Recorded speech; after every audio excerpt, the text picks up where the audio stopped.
Hi එන්න දිග කොණ්ඩකට දාන්න කොන්න මොස්තරයක් කියලා දෙන්න. මේකට ගැට ලියන පනාවක්. එතකොට මෙන්න මේ වගේ චූටි චූටි රබර් බෑන්ඩ් ගොඩක්. ඔන්න ඔය වගේ ක්ලිප් එකකුත් ඕන. මුලින්ම අපි අර පනාව අරගෙන අපේ වරලසේ ගැට ටික ලිහාගෙන වැඩේ පටන් ගමු. මං කියන්නේ වහගෙන හිටියේ නැති උනාට කමක් නැහැ. හැබැයි හොඳට බලාගෙන ඉන්න ඕනේ. හරි. මුලින්ම අපි මෙන්න මේ වගේ කොණ්ඩේ එකතු කරලා හොඳ ගැටයක් ගසාගත යුතුයි. ඊට පස්සේ අර ක්ලිප් එකේ ආධාරයෙන් කොණ්ඩේ උඩට කරලා තියාගන්න ඕනි. මෙතනදී ළමයි කොටස් 4කට හරියන්න කොණ්ඩේ තියාගෙන මේ වගේ වෙන් කරගන්න ඕනේ. දැන් ඔන්න අපි දෙවෙනි කොටසටත් ගැටයක් දැම්මා. දැන් අපි පළවෙනි කොටස ක්ලිප් එකෙන් මුදවාගෙන මෙන්න මෙහෙම දෙකට බෙදා ගන්න ඕනේ. ඒ බෙදාගත් එක මැදින් දෙවෙනි කොටස අරගෙන ක්ලිප් එක ගහ ගන්න ඕනේ. තේරුණාද?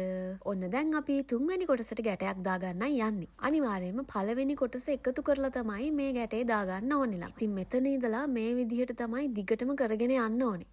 උඩ තියෙන එක දෙකට බෙදුවා, යට තියෙන එක ඒක මැදින් ගත්තා. උඩ දැම්මා, ක්ලිප් එකක් ගැහුවා. ඔන්න අපි දැන් හතරවෙනි කොටසට ගැටයක් දාගන්නයි යන්නේ. මතක් කරලා කොණ්ඩ කෑලි ඉතුරු වෙන්නේ නැති වෙන්න මේ ඔක්කොම එකතු කරලා දාගන්න. මෙතන ඉඳන් වැඩේ හරිම ලේසි. ක්ලිප් එක ගැලෙව්වා, දෙකට බෙදුවා, යට කොටස එක මැදින් උඩට අරගෙන ක්ලිප් එකක් ගැහුවා. මෙන්න මෙහෙම ගැටයක් දැම්මා. ඉතින් මේක ඔයාලගේ දිගු වරලසකට ලස්සනට දාගන්න පුළුවන්. හැබැයි ඉතින් රබර් බෑන්ඩ් ගොඩක් ඕනේ ළමයි. මගේ ඉතින් මේ කොස්සක් වගේ තියෙන කොණ්ඩෙට එච්චර බෑන්ඩ්ස් ඕනේ වෙන්නේ නැහැ. ලෝබ නොවි බෑන්ඩ්ස් ටිකක් අරගෙන අදම මේ කොණ්ඩ මොස්තරය දාලා බලන්න. මේ තාම ඉවර නෑ. හරිද?